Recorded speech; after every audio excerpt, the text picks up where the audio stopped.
Misyon ni Jesus, irukyaw ang labi-labi asin daing kondisyon na pagkamuot ng Diyos. Kung kaya ang mga katukduan ni Jesus na summarize man sana sa pagkamuot.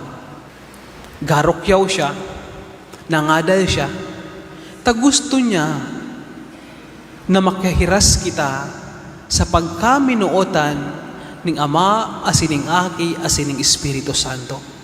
Nangadal siya huli sa iyang pagkamuot sa to, na dai kita mapawara, kundi makaibahan ninda sa iyang kahadian. Ang yapang harian ng pagngada ni Jesus, pagkamuot, pagmangno, asin ding ibang hangad, kundi ang satuyang karahayan. Kung kita na ang satuyang mga pangadal, dapat enot mahari sa pagkamuot. Kung ang satuyang mga pangadal, ang satuyang mga tinatayam, dahil sa pagkamuot, namamati iyan, ningyatayaman ta. Namamati ninda ang sa imong care. Namamati ninda ang sa imong pagmangno. Namamati ninda ang sa imong pagkamuot, kaya asinda binadangog.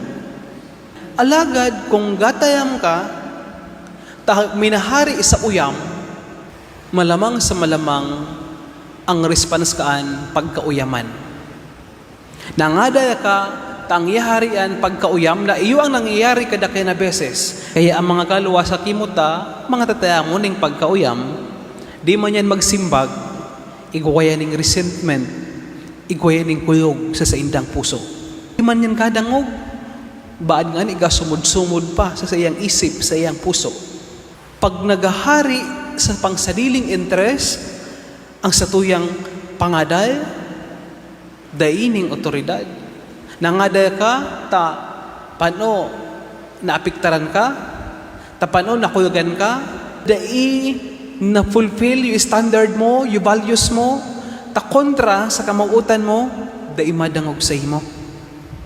Pero kung yung pangadal mo, hari sa pagkamo, gusto mo sindang mapakarahay, taga-care ka, concern ka sa indang karahayan, namamati yan ng satuyang pigtatayaman. Next time, bago ka mo manghimag, bago ka mo magsermon, bago ka mo magparataram sa indang mga aki, haputon mo na ang sarili mo.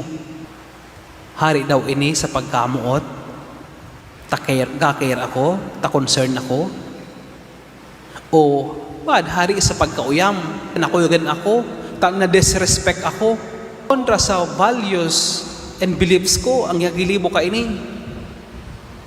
Kung bako hari sa pagkamuot, sa care as in sa concern, ang satuyang yatayam, daining otoridad. So sumud-sumudon ka pa. O di man yan magribok sa puso kaan, igwaning resentment, igwang kulog buot sa imo. Siguraduhon na ang satong pagtaram, ang satong pagrukyaw, hari sa pagkamuot, sa concern, sa care.